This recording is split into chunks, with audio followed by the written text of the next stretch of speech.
Agricultural Heritage Center in Longmont, Colorado, and my name is Cheryl. I'm the Cultural History Program Coordinator. And here we're in the Lohr farmhouse, and it was built in 1909. And so this is the kind of stove that maybe like your great or great-great-grandmother might have used. So a long time ago, over 100 years ago, and maybe a little bit earlier and a little bit later, of course. And so this stove, let's see. Now, you'd have to light a fire in it to get it going. There's no knobs that we can turn on or anything like that, and no switches. And so right here we have some corn cobs to use as kindling, and maybe you'd use some newspaper or maybe some, things like that.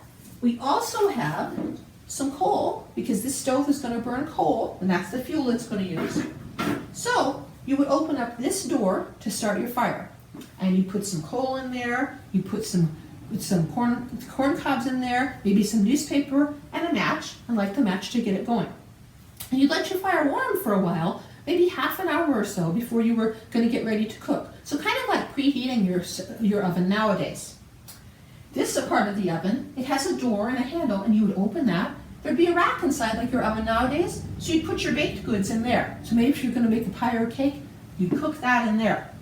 And now just like our stoves nowadays, you have burners on top of the stove to cook things on. So maybe you'd get a skillet, like it's back here, maybe you cook some eggs. Now right here we have a funny looking thing, and I don't know if you can see it real well, but since it's an artifact, it's a thing that someone made and used many years ago, I'm not going to touch it, because the oils on my hands and the salts on my hands can make it decay and destroy it little by little. And so we're just going to look at it, but it's kind of a wire thing. It's kind of interesting, and it's actually a toaster for bread. So you put that on top of one of your burners, and you put a slice of bread on each side, and you toast it. And you'd have to turn that bread over to make sure it was toasted evenly on both sides. You also could adjust the amount of coal that you have in your oven and adjust the temperature, kind of, by taking the burners off that were near where you had your coal or your fuel burning. So this is a handle that you could grab and take your burner off and put more coal in there just the way you needed it, or push it around a little bit to get it to burn the way you want it.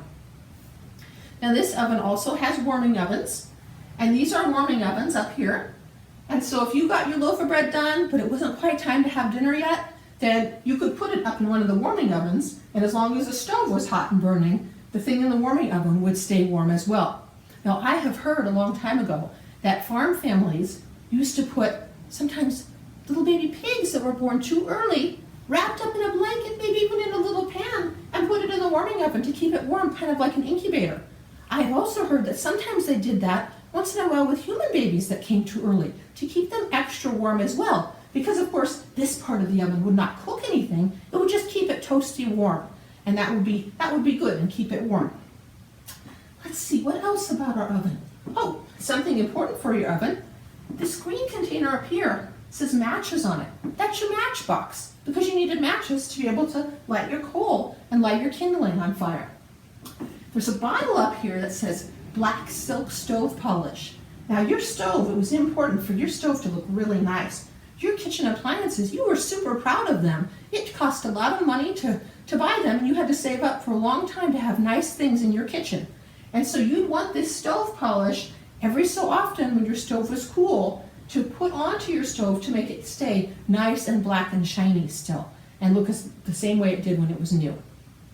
Well, thank you very much. Thank you for cooking with me today at the Agricultural Heritage Center, and have a wonderful day.